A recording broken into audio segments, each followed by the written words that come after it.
Se ha desempeñado como supervisor y docente en diversos servicios hospitalarios de la ciudad de Buenos Aires y ha formado parte, como admisor, de equipos institucionales de crisis y externación en el área infanto-juvenil. Ha sido autor del libro Juego e Infancia y coautor, junto con la doctora Paula de Gainza, de Conversaciones con Jorge Fuckelman, Psicoanálisis, Juego e Infancia, y del establecimiento del texto de Ponerse en Juego, seminario de Jorge Fuckelman en el Circo Psicoanalítico del Caribe, obras todas ellas editadas por el grupo editorial Lumen, Buenos Aires, Argentina.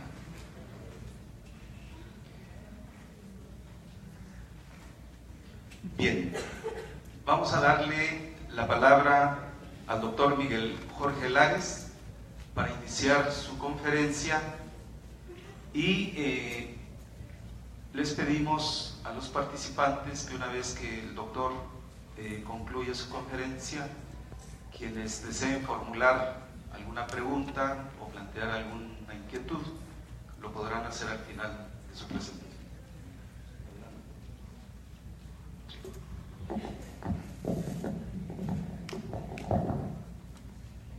Bien, buenas tardes, un gusto estar conversando con ustedes, un honor estar aquí en la Universidad de Ciencias y Artes de Chiapas.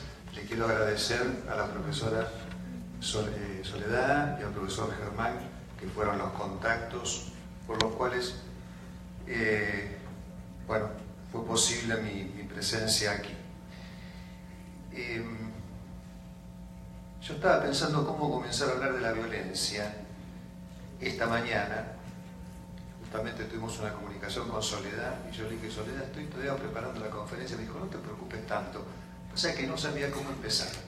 Tenía la estructura de la conferencia, pero digo, ¿cómo comienzo a hablar sobre la violencia? Y se me ocurrió contarles dos anécdotas que me involucren a mí en episodios de violencia. O, se podría decir, en algunas puestas en escena que nos podrían dar a pensar respecto de qué significa la violencia. Primera anécdota. Yo atiendo niños y adolescentes. Hace muchos años me llega la consulta por un niño de 6 años. Vienen los papás preocupados porque este chiquito, que se llamaba Ariel, ya tiene 40 y pico de años ahora, se hacía pis en la cama. Había empezado el primer grado en el colegio primario y se hacía pis en la cama. Entonces los padres, preocupados porque había empezado el colegio y de repente iban a ocurrir, bueno, que lo invitaran a la casa de un amiguito o que se fuera de campamento con la escuela, vienen a consultar. Yo tomo 2 entrevistas con los padres, lo evalúo el chico, hago una devolución con los papás. Ese es el formato que yo utilizo cuando recibo la consulta con un niño. No menos de 2 entrevistas para escuchar a los padres. Es importante escuchar, importante que vengan ambos, si es posible, y si no, que venga el que pueda.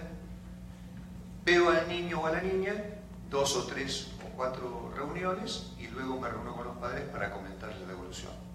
Cumplido este proceso, yo les digo, voy a iniciar una consulta con Ariel. Vamos a encontrarnos con Ariel y nos empezamos a encontrar con Ariel a jugar. Porque yo cuando recibo consulta por los niños y decido tomar un tratamiento, me pongo a jugar con los chicos. Y me habían comentado que Ariel era un chiquito que tenía ciertas características de, ¿cómo podría decir?, de rivalidad, como un Edipo aún todavía exacerbado, ¿no? De rivalidad, competencia.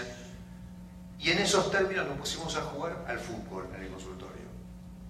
Con una pelotita que era de goma espuma, cosa de no hacer daño, y nos pusimos a jugar al fútbol. Y efectivamente Ariel ponía todo su fervor en el juego, yo también. Yo me plegué y fui un jugador de fútbol con él y nos pusimos a jugar y jugábamos con mucha vehemencia, con mucho ímpetu. En uno de esos juegos estábamos ahí en fricción, ¿no? Jugando como 2 rivales. Yo me agacho a buscar la pelota y viene Ariel de atrás y me pega una patada en el trasero, por la cual yo vuelo y quedo desparramado en el piso del consultorio. El nene sorprendido, asustado por lo que había hecho, y yo en el piso mirándolo y pensando, ¿y ahora qué hago? ¿Qué hago? ¿Por qué qué hago? Porque yo no iba a decirle, eso no se hace. No iba a decirle, eso está mal. No iba a decirle no. Porque la escena del juego ya es un no, ¿no? Por una característica que tiene el juego que supone cierta impotencia y cierta imposibilidad, el juego infantil. Entonces lo que se me ocurrió, mientras estaba en el piso, dije, bueno, a ver esto, dije, referí, expúlselo, tarjeta roja. ¿No? Como invocando y convocando a un supuesto imaginario árbitro por la falta que había cometido el otro jugador. Bueno, el juego continuó. Pero yo me quedé pensando durante mucho tiempo qué había pasado ahí. Porque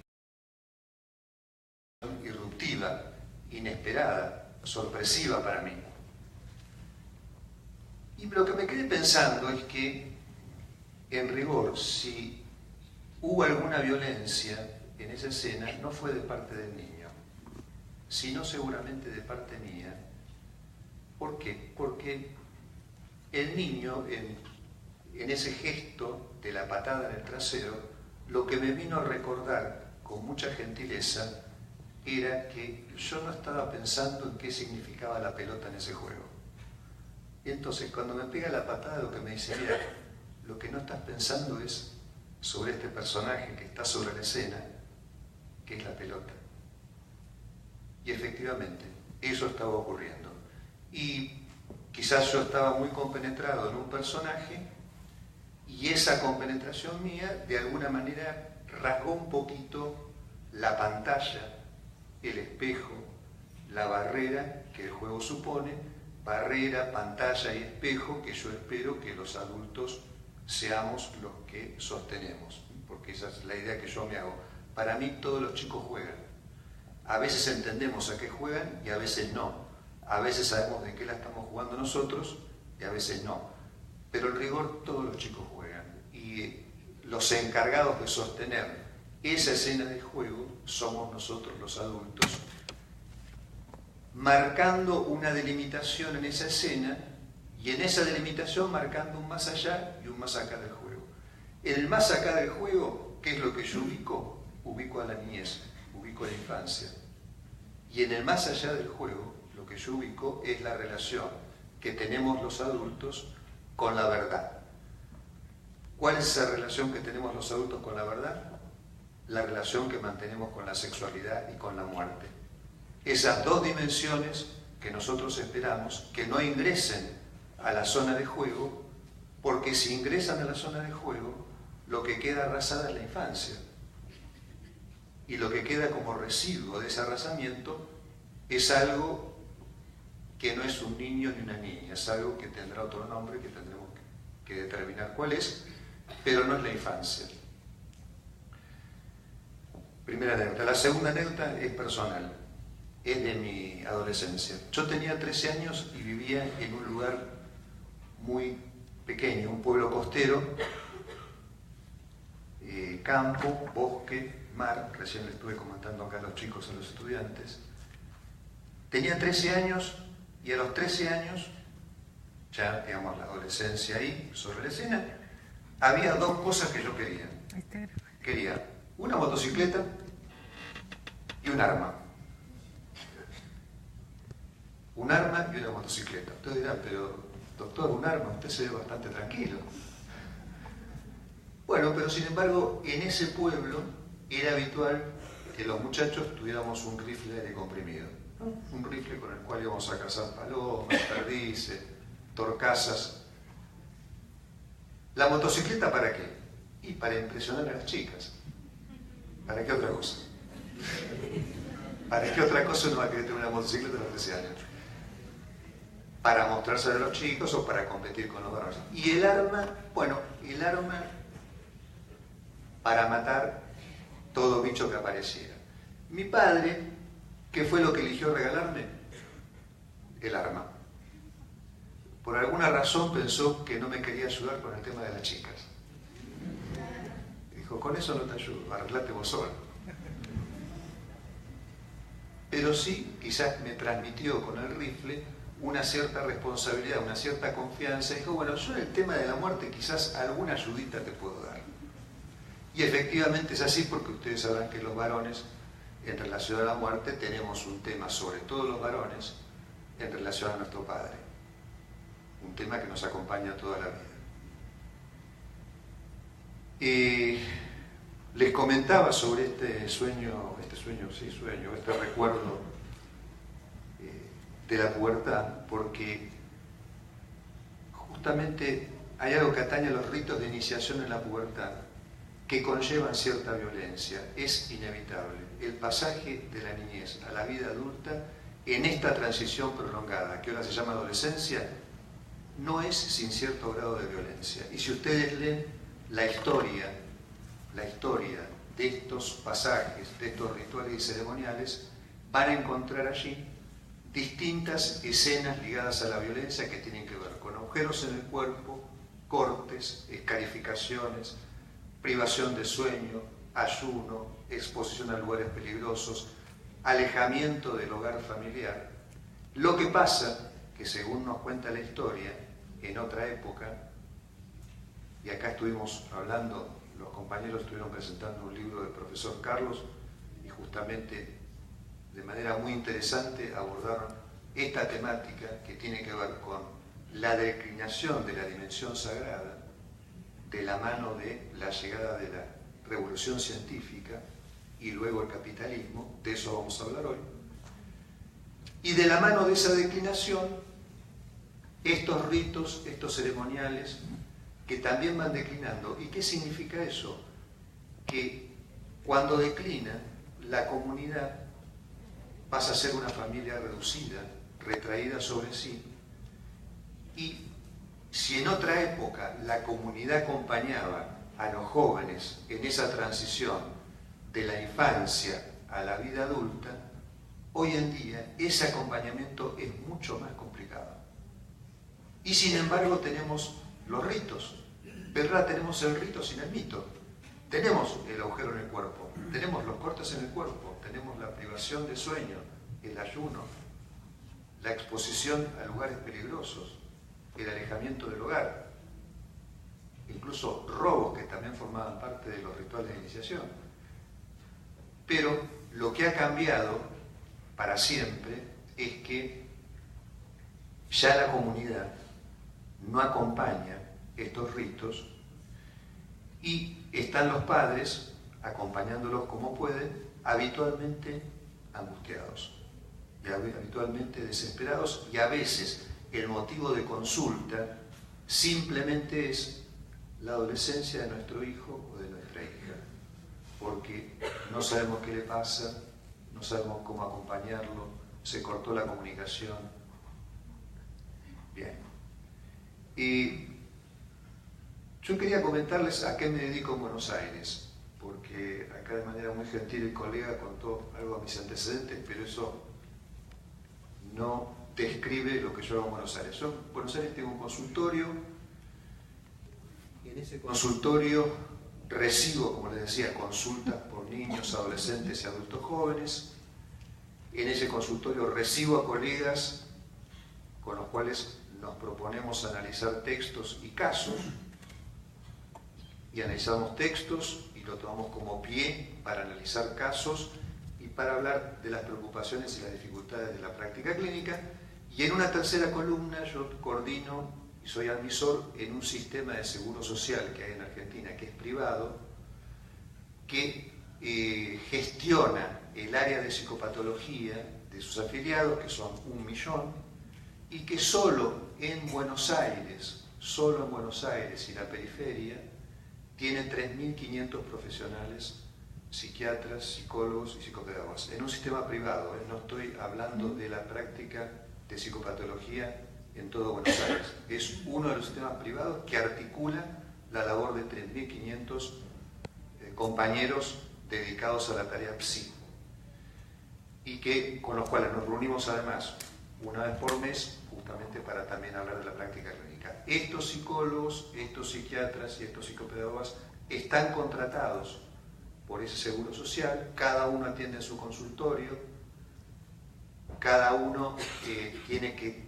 cumplir con ciertas obligaciones contractuales, y cuando recibe el paciente, vamos a hablar de dinero porque es algo de lo que nunca se habla, ese con el tema de los psicólogos, ¿no? Y los psiquiatras y los profesionales de la salud. El paciente paga lo que sería un equivalente a $8 cash al profesional y $12 paga el seguro social por cada consulta. ¿Cuántas prestaciones hay solamente en el sistema? Y más o menos 80.000 prestaciones mensuales. O sea, 80.000 prestaciones mensuales son 80.000 consultas, la gente yendo al consultorio, ¿sí? En Argentina el fenómeno de las personas que van al psicólogo es bastante particular dentro del ámbito de Latinoamérica. Incluso, no sé si ustedes sabrán que el Papa Francisco fue al psicoanalista. Fue al psicoanalista cuando todavía era sacerdote, por supuesto. Contó en un libro que a los 42 años fue a consultar porque estaba con algunos problemas, y bueno, estuvo 6 meses en tratamiento con una psicoanalista judía. Es llamativo, ¿no? Bueno, para que vean que no hay prejuicios. Yo mismo tuve en el consultorio un sacerdote durante un año en el cual esta persona vino porque estaba con una crisis en su fe. Lo recibí, estuvimos un año encontrándonos. El sacerdote se había enamorado, se había calentado con una mujer. Eso puede pasar, son personas. Y en función de eso vino su arzobispo, que es el jefe, con muy buen tino, dijo: mira, deja de dar misa, tomate 3 meses, andá a hacer una consulta psicológica con un psicoanalista y después decidís qué querés hacer. Bueno, vino un año. ¿Cuál fue el resultado? ¿Qué piensan ustedes? ¿Qué pasó después del año? Que levanten la mano los que piensan que dejó los hábitos. Minoría, ¿eh? Muy bien, acertaron. No dejó los hábitos. Volvió a la iglesia. Con lo cual también les quiero decir, tampoco tenemos prejuicios en el consultorio. No estamos con la prédica de que mejor vaya por la vía de la calentura, el enamoramiento, no. ¿Quién sabe lo que el otro quiere respecto a lo que le interesa, a su vocación? Uno en todo caso acompaña, colabora para que el otro vaya encontrándose, como decían los compañeros hace un ratito en la presentación del libro de Carlos, que se encuentre con lo que sabe, porque justamente la novedad que introduce el psicoanálisis, y que la comentaron los compañeros de manera excelente, es esta inversión que se produce respecto del saber. Si clásicamente, todavía ocurre por supuesto en la práctica médica, el saber está del lado de quien recibe la consulta y la pasión del lado de quien viene, el psicoanálisis introduce esta cuestión revolucionaria, que es que la razón y el saber está del lado de quien viene a consultar y la pasión está del lado de quien escucha. ¿Y cuál es la pasión del lado de quien escucha? La pasión por la ignorancia. La docta ignorancia. ¿Qué significa esto? Y que en el mejor de los casos, nosotros con paréntesis, y también pongamos en caja los prejuicios. Poner en caja los prejuicios, eso es difícil, porque eso requiere que nosotros mismos pasemos en algún momento por un análisis, los que nos vamos a dedicar a la práctica clínica. Y ojalá pasen por análisis todos aquellos que se dedican a la tarea social, educativa, sanitaria, especialmente los que se dedican al abordaje de la infancia y la adolescencia, porque les puedo asegurar que hace diferencia cuando uno se encuentra con un médico que hizo un pase por un análisis. Hace diferencia cuando uno tiene trato con un neurólogo que tiene una escucha. Hace diferencia. Hace poco yo estuve en Colombia, en la facultad de medicina y una chica cuando terminó la conferencia se acercó y me dijo, mira, a mí me gusta el psicoanálisis, pero como estoy estudiando medicina me dijeron que no tiene nada que ver. No, por el contrario, ¿cómo no tiene nada que ver? Yo te puedo decir que tengo amigos en la Argentina que son médicos, que se han analizado y por eso son mejores médicos. Te lo puedo asegurar, porque escuchan. Esta es una de las cuestiones que el psicoanálisis introduce de manera casi subversiva y que hoy en día quizás tiene una vigencia aún mayor. Les cuento qué otra novedad introduce el psicoanálisis, que el cuerpo no es natural. El cuerpo no es natural. Hace poco, una psicóloga forense que trabaja en un organismo oficial que se dedica al resguardo de los derechos de la infancia y la adolescencia me comentaba que había estado en un país de Centroamérica, no voy a nombrar cuál para no herir susceptibilidades, pero estuvo visitando un orfanato y en ese orfanato la llevan a recorrer una sala donde había bebés abandonados, casi un centenar de bebés abandonados. Ella me cuenta que muy impresionada entra, pone a observar y lo que le llama la atención es que la mayor parte de los bebés estaban en un cierto estado de quietud, como de aletargamiento, un estado de estupor. Y ahí, en esta charla con la colega, determinamos que seguramente esos bebés estaban en ese cuadro que se llama marasmo u hospitalismo. ¿Qué es el marasmo u hospitalismo? Es un cuadro en el cual ingresan los bebés cuando no son atendidos en forma particular. Porque puede ocurrir que ustedes, que yo mismo, trabajemos en una institución así, que nos interese nuestro trabajo y que hagamos todo lo que tengamos que hacer. Alimentar a los bebés, hidratarlos, cuidarlos de los estímulos peligrosos. Pero va a ser difícil que nos ocupemos de cada uno en particular.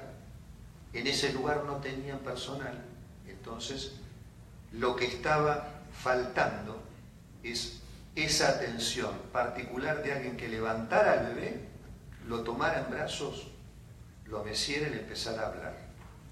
¿Y qué pasa cuando los bebés entran en ese cuadro clínico de marasmo y hospitalismo? Mueren. Mueren. Fíjense qué particularidad, porque están abastecidos, digamos, alimentados, hidratados, cuidados de que no estén afectados por estímulos peligrosos, y aún así mueren. ¿De qué mueren? Mueren de anonimato.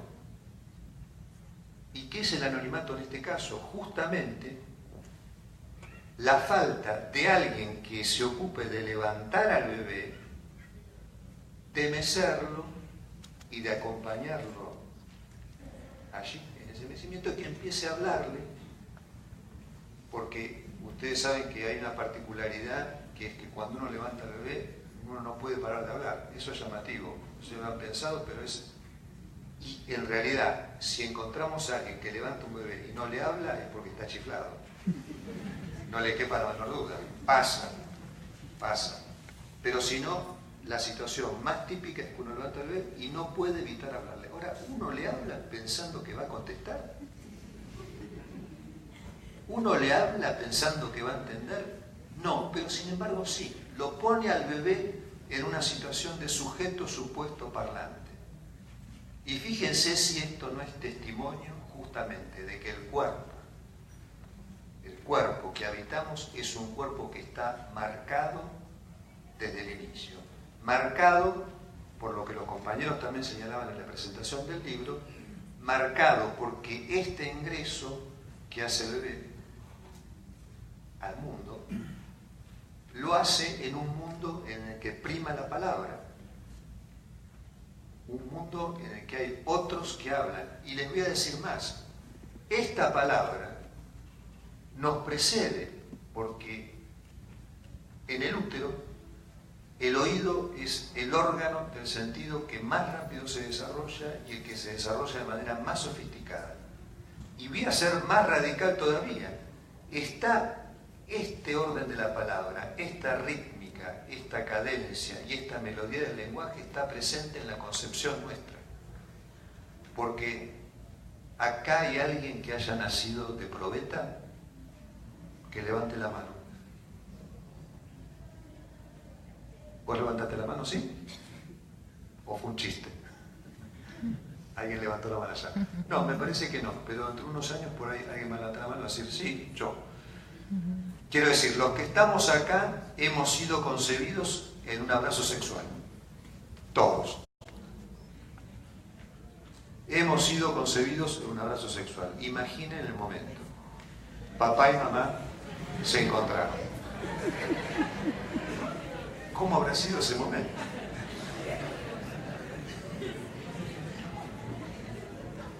Bueno, ese abrazo sexual, y fíjense qué interesante porque ese momento tan fundamental, en esa escena faltamos. Hay un escritor francés que se llama Pascal Quignard, que yo aprecio mucho, que no es psicoanalista, es un tipo que, hombre de letras y músico, dice, venimos de una escena en la que no estuvimos. Somos una mirada deseante que está buscando siempre esa imagen que le falta. Venimos de una escena en la que no estuvimos. Yo diría, venimos de una escena en la que no estuvimos, sino bajo la modalidad de la falta. Venimos de una escena en la que no estuvimos, sino bajo la modalidad de una falta, que es una manera de estar. Y vamos hacia otra escena, que es la de nuestro origen, la de nuestro final, en la que tampoco vamos a estar, sino como falta. Lo cual nos ubica una falta en el origen, a nosotros como falta en ese origen, y ubica una falta en el final, y a nosotros como falta en el final. Entonces, en estos dos grandes acontecimientos que enmarcan nuestra vida, que son el origen y el final, sexualidad y muerte, fíjense, la motocicleta y el arma, sexualidad y muerte, en esas dos escenas no estamos sino como una falta. El saber nuestro está agujereado en esos dos puntos y está agujereado de tal manera que no encontramos una representación que nos ubique cabalmente ni en la sexualidad ni en la muerte. De la muerte podremos decir, no tenemos la experiencia, ni nadie volvió para contarlo, aún. Pero sin embargo la muerte está presente. De hecho acá en México está más que presente. Y dentro de una semana va a estar mucho más que presente, ¿no? Esa muerte está presente. Está presente, tenemos una relación con la muerte, aun cuando no tengamos la experiencia de ella. Pero tenemos la experiencia de no tener la experiencia y eso cuenta. Y de la sexualidad no tenemos una representación. No tenemos una representación que nos ubique cabalmente en la sexualidad, con lo cual les cuento que a partir de la pubertad la sexualidad empieza a incomodarnos a todos. Y el que diga que no le incomoda, no está diciendo la verdad. La sexualidad tiene una connotación de incomodidad que acompaña, que nos acompaña bajo distintas modalidades durante toda la vida. Bien, yo les decía que hay algo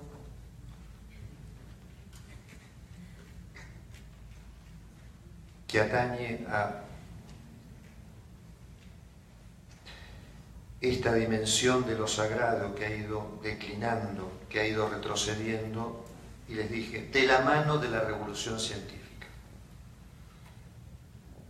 Siglo XVI, digamos, el comienzo de la interpretación de la realidad desde las matemáticas. Progreso extraordinario de la ciencia sentando las bases para el advenimiento del capitalismo, surgimiento del capitalismo a mediados del siglo XVIII. ¿Qué pasa en ese momento? Pasa algo muy particular que algunos llaman se empieza a desencantar el mundo. El mundo comienza a desencantarse. ¿Quiénes dicen esto? Los poetas, que son los primeros que acusan el golpe. Porque como los poetas se ocupan de la palabra y de la articulación de las palabras, pero no solo eso, sino también de la musicalidad de las palabras, se ocupan de esto que decíamos del bebé. Eso es poesía. Alguien haciéndose cargo del bebé es poesía. Y una nota a pie de página por lo que dijeron los compañeros en la presentación, que me pareció muy interesante que lo señalaran. Ojo con los prejuicios respecto a quién se hace cargo de un bebé, porque están cambiando los tiempos. Ya no es la familia tradicional, decían esos, exactamente, ya no es la familia tradicional, la que conocemos como papá, mamá, no. Acá en México, Guadalajara, Ciudad de México, aprobación de matrimonio igualitario. En Argentina, en todo el país. A nosotros nos están llegando al consultorio ya consultas de padres, parejas homoparentales. Vienen dos tipos que adoptaron un nene, y es su hijo. Y vienen a consultar por su hijo. Vienen dos mujeres a consultar por su hija, por su hijo. Digo, ojo, porque los tiempos han cambiado, están cambiando y tenemos que estar preparados justamente para poner en caja los prejuicios respecto a ciertos modelos que tenemos incorporados. Por eso decía, qué interesante es que nosotros mismos pasemos por un análisis justamente para revisar esos modelos que han operado sobre nosotros. Aún en el mejor de los casos, teniendo una familia amorosa, no hemos esquivado la alienación que supone la educación, porque toda educación es alienante. Toda educación es alienante, aún sean los términos amorosos, y aún cuando la infancia sea un paraíso, y ya sabemos que hay infancias que no son un paraíso. Pero hay una alienación. Entonces, en la medida que nosotros podamos retomar en activo esos modelos que han operado sobre nosotros, causándonos impedimentos, dificultades, inhibición, vamos a estar más prestos, mejor dispuestos para recibir estas consultas y escuchar algo que es tan sencillo y tan complejo y tan difícil de conseguir en estos tiempos.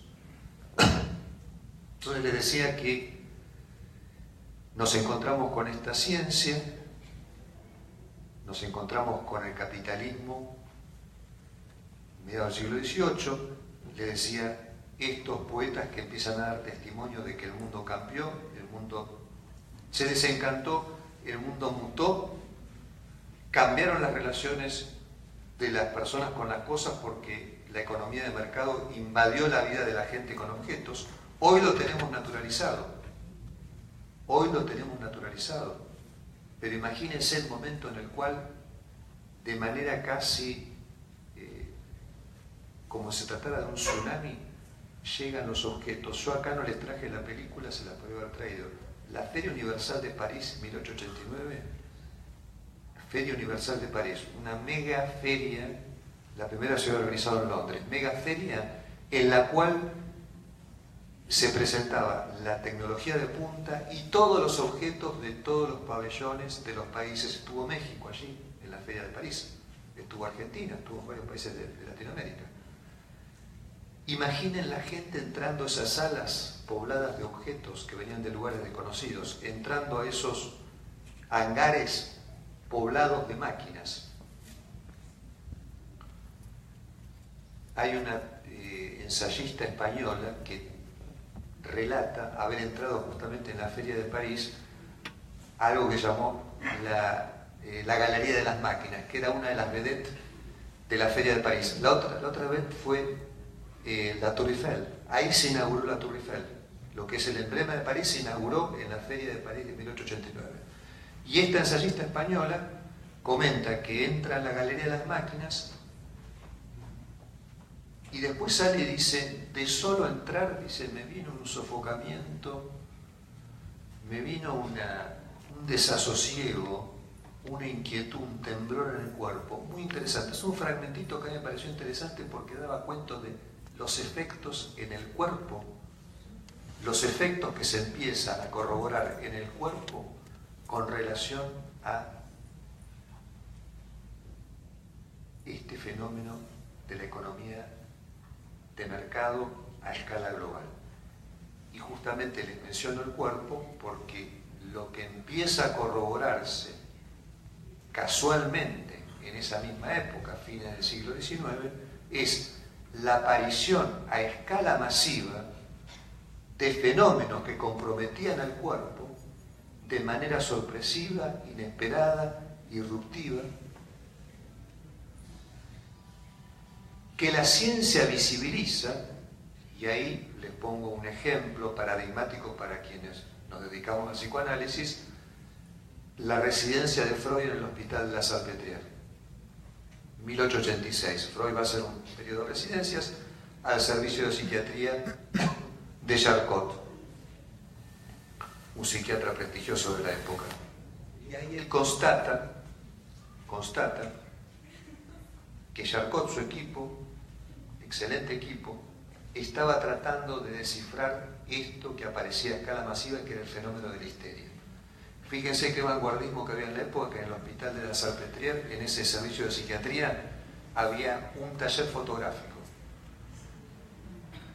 Pueden buscar, en la red están las fotografías de las pacientes, y la medicina de la época, describiendo, diagnosticando, pero no pudiendo dar cuenta de qué se trataba esto que afectaba al cuerpo de manera eruptiva, porque eso no estaba conectado con ninguna cuestión biológica, ni neuroanatómica, ni fisiológica. Es ahí donde Freud toma el pie, justamente para introducir esta noción respecto del cuerpo, que, como les decía, se trata de un cuerpo que está marcado, y que está marcado de entrada, no solo marcado, que hay cuerpo en tanto es un cuerpo que ingresa a la imagen por las vías de una voz y una mirada que queda sustentada en la escena. Y esa voz y esa mirada que queda sustentada en la escena, dándole visibilidad a este cuerpo, están determinadas por la cadencia primordial del lenguaje. En ese sentido, la voz que aloja, la voz que visibiliza, la voz que ilumina, produce un corte en una operatoria compleja en la cual justamente lo que queda mostrado en escena es un cuerpo. Un cuerpo entramado. Un cuerpo entramado. Y si quieren les digo ya las tres instancias que quedan planteadas así, las tres dimensiones que en Lacan se llama real, simbólico, imaginario. En eso es fácil. Decíamos, este cuerpo no aparece si no es por una voz que ilumina. Y no crean que lo estoy diciendo tipo Guru Maharaji, ¿no? Que la voz es la luz y la mirada es la luz. No lo digo en ese sentido. No lo digo en el sentido, acá el profesor se ríe. Digo, esta voz es luz, ilumina, y esta voz está guiada por la cadencia primordial del lenguaje, que a su vez, en tanto ilumina y visibiliza, hace sustentar una mirada. Justamente, en esta puesta en escena, ustedes van a encontrar que la voz que está entramada corresponde a lo que se conoce como lo simbólico. En tanto, esa voz y esa mirada no operan allí de manera azarosa, están guiadas por cierta rítmica. De esa rítmica no se sabe si no es porque se pone en escena, con lo cual debe aparecer en la imagen. Si aparece en la imagen, ahí tienen la dimensión imaginaria. Ahora, hay algo que en esa operatoria compleja no termina de domesticarse, que cae como si fuera un resto, pero no solamente cae como un resto, no es que cae y queda caído para siempre, cae, queda como un resto y no deja de retornar. Eso que no deja de retornar, que cae como efecto de esa operatoria y no es domesticable, eso es lo real. Y ahí tienen las tres dimensiones. Yo voy a mostrarles ahora, para matizar, un pequeño videíto. Le voy a pedir a Andrés que ya hay una primera imagen, que lo pase y después lo comentamos.